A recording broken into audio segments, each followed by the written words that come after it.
Hey, good Wednesday morning, and thanks for checking out your latest long-range weather forecast here. Michael Clark with BAM Weather, and we're going to get right into an analysis that will talk about cloud cover for the eclipse. You know, everyone's obviously wondering about that.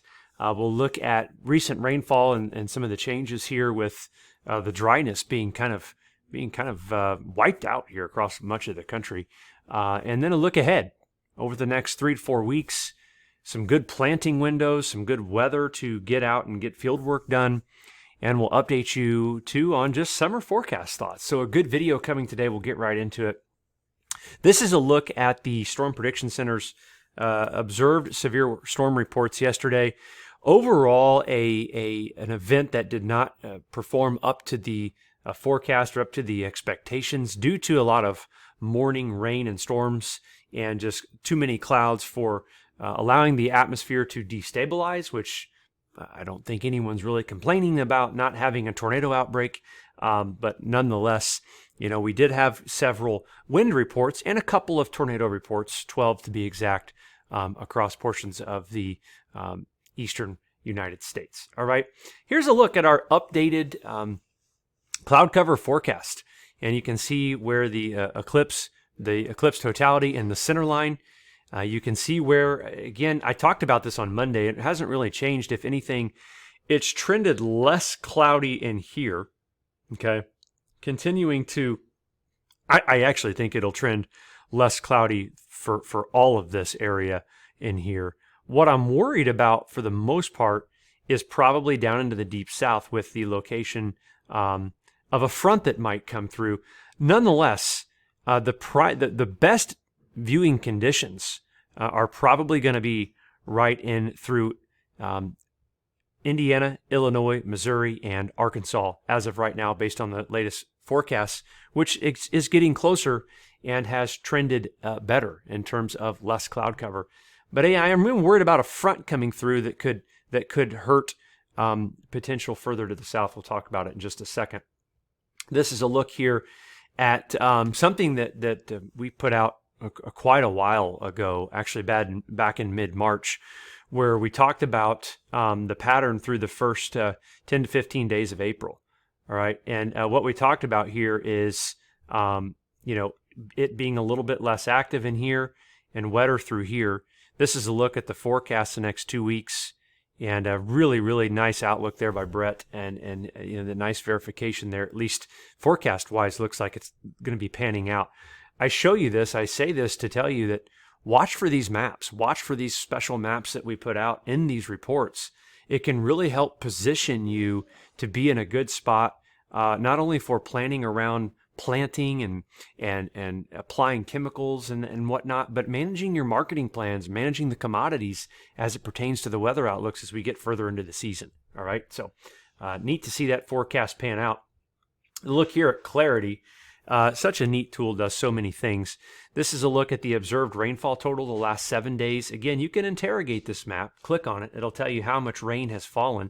Here across west central Indiana, we're pounded with rain, but a lot of rain across Ohio, Indiana, Illinois, eastern Iowa, southern Wisconsin, up and through portions of Pennsylvania.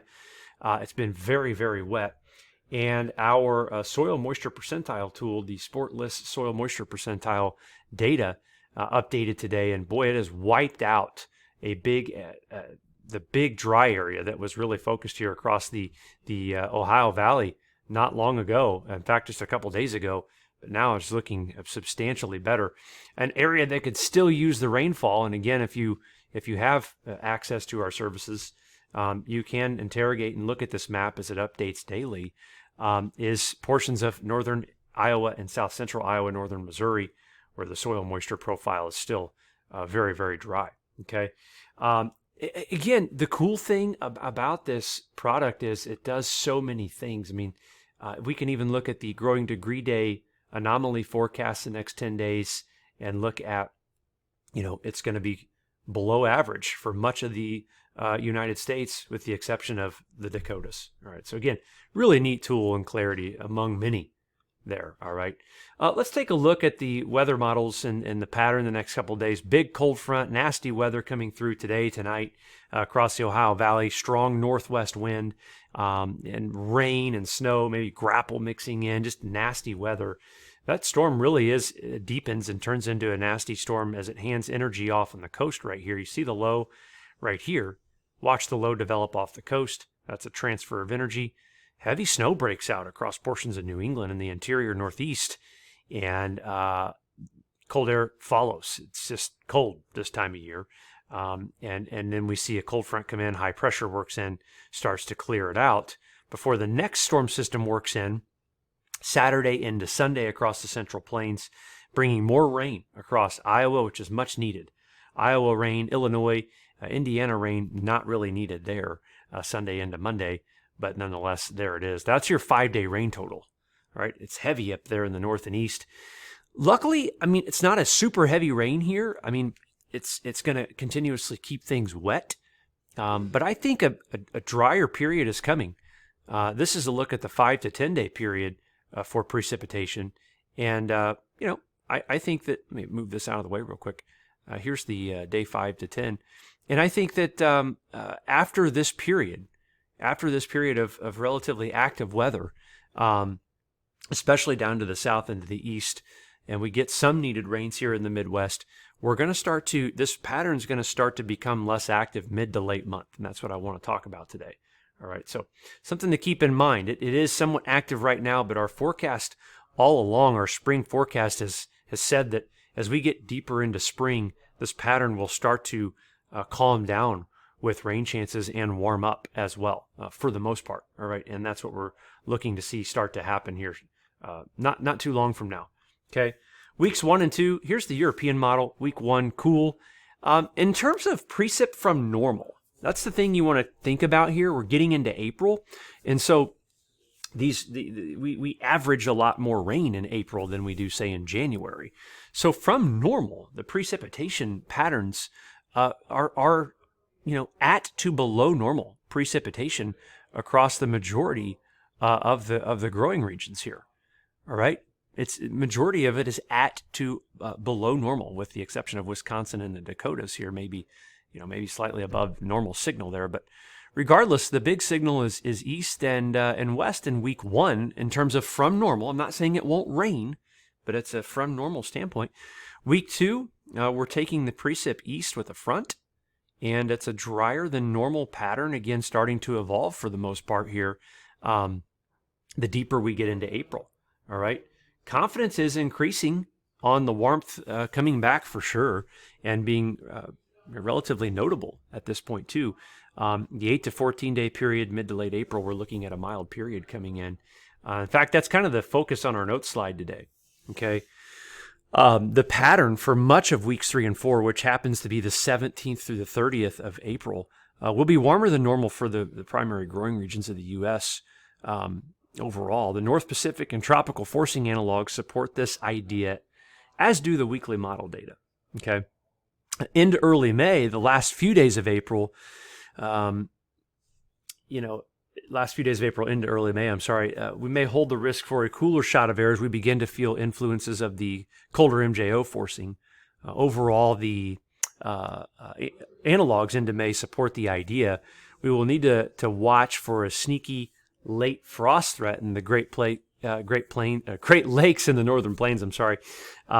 It's one too many monsters this morning. That's what it is. I'm like, I'm just crazy this morning.